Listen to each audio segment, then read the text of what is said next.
to get there. Tripod. Damien, I feel like I've involved you too much. You need to breathe and only do it.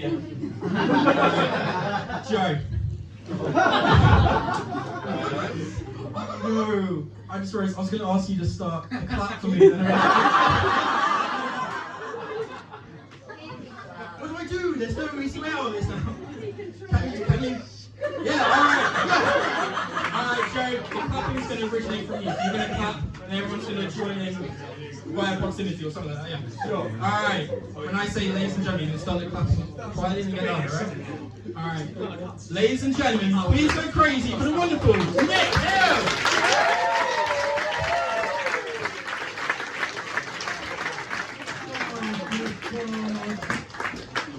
I am going to get home tonight and my wife is going to say, what was the gig like? And I'm going to have to say it was one of the most bizarre fucking experiences in 20 years of doing comedy. We had a room doing a bloke who's an engineer just because he's got a fucking job.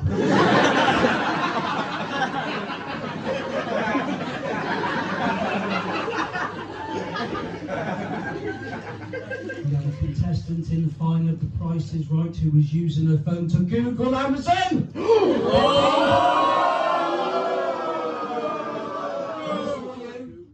Shocking. We've got a room booing and getting excited about a chicken wearing a bow tie. What the fuck is going on? I've got to be honest, a couple of days ago I was wondering what this gig was going to be like, and I should have known it, like just looking in the group chat, because somebody put, I'm absolutely jazzed to be doing this gig, it's going to be sick. Right?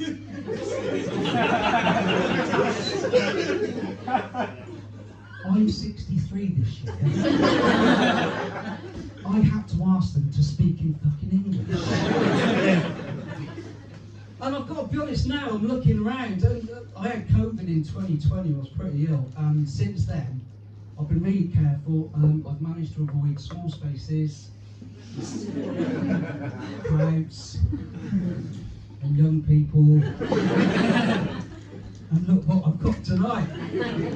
I've got to be honest now, I'm thinking, shall I do comedy, or am I just here to give you fucking mortgage and pension advice?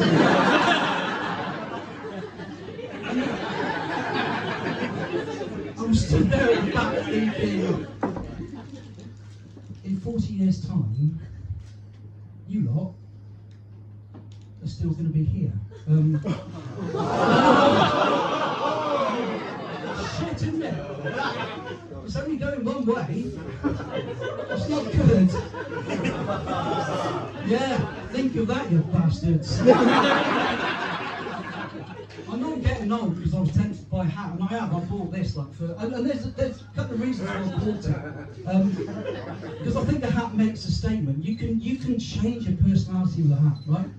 All you got to do is you put it on one side, you change the accent. And you become a lovely little Irish fan. But then, like, if you just fucking put it down. The other reason I bought a hat is in the vain hope that it actually makes me look taller. No,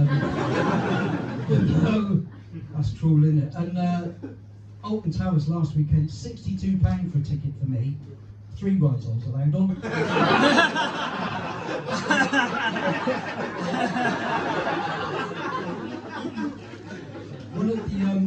One of the main protagonists about my height is actually my wife of 21 years. I mean, and by that I don't mean I'm married to a 21-year-old, that would be fucking heaven. To be honest, it's never going to happen because I'm not rich. But it wasn't long after we met, and she said, do you know, she said, I've realised you're only 9 inches taller than the largest emperor penguin ever.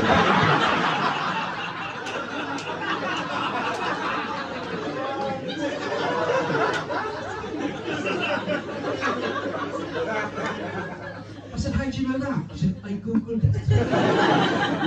And I realised I was living with a woman who's got too much fucking time on me.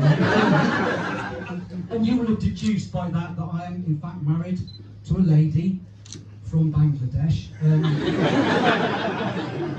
But we have been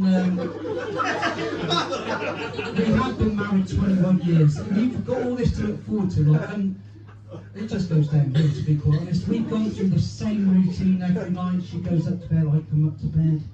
Have you turned the TV off? Yes. At the wall? Yes. Have you locked the back door? Yes. Have you locked the front door? Yes. At the bottom? Yes.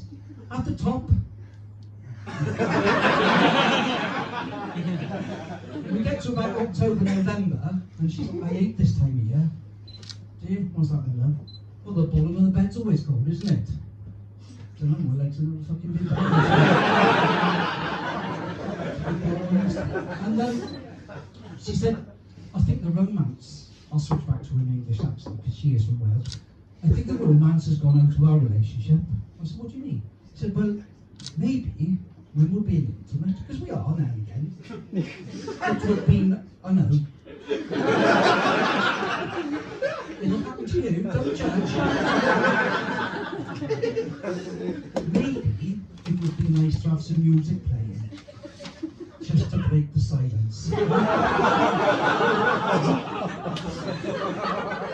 So, the first problem I had was finding a track that only lasted 26 seconds.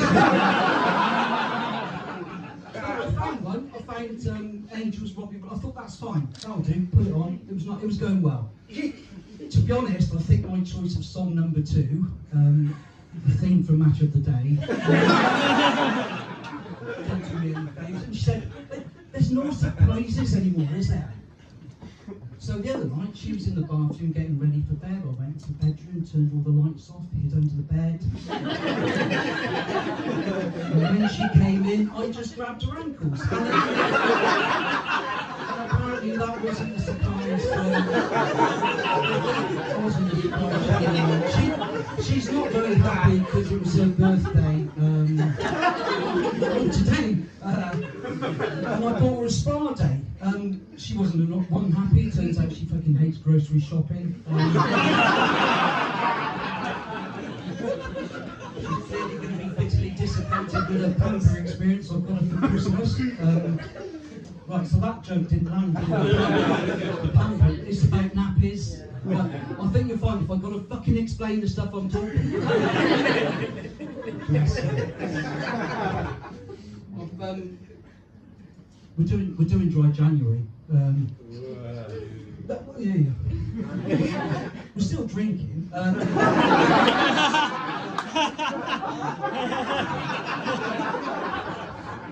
Just no sex, but it is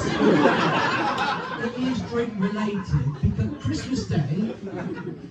Yeah, okay, I had one bottle of red wine too many. Fell asleep at the dinner table at 3 o'clock. She said I was a disgrace, an embarrassment. She was humiliated.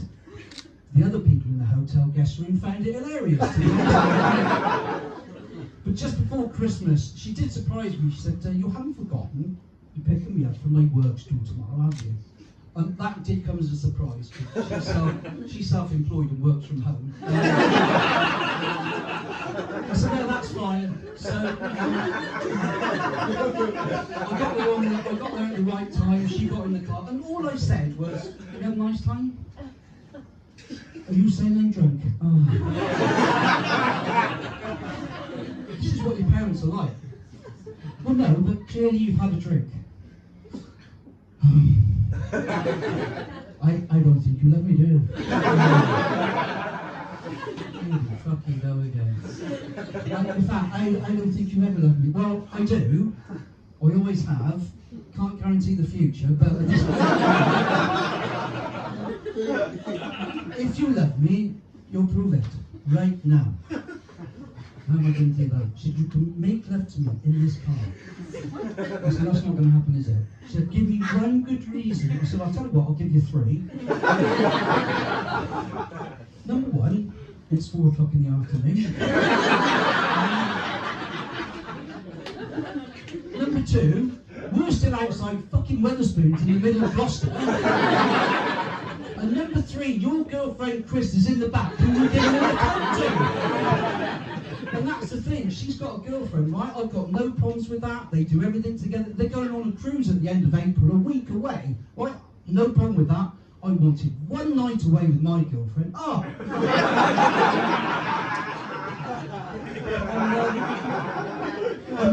My New Year's resolution this year was I wanted to be a better person. I wanted to be more woke. But now I fully understand what it is. It just means being a better person. But then I've got issues. Well, I should call them by their proper name, fucking stepchildren. They're not even children, they're 39 and 40. That's not children, is it? They came back at Christmas. They are like fucking children. But one is far worse than the other. She's anti-vaxxer, she's a conspiracy theorist, she's politically correct. I'm 62. Right? To me, they've always been fucking Eskimos. I use that term, oh my god. But I'm aware that we do live in a politically correct society. And a couple of years ago, this was brought home to me because down in North Devon, Bideford, it's always been known as a little white town because of its white painted houses. And that is on the tourist signs and everything. That has now had to be removed because people found that offensive. People in Whitehaven are shitting themselves.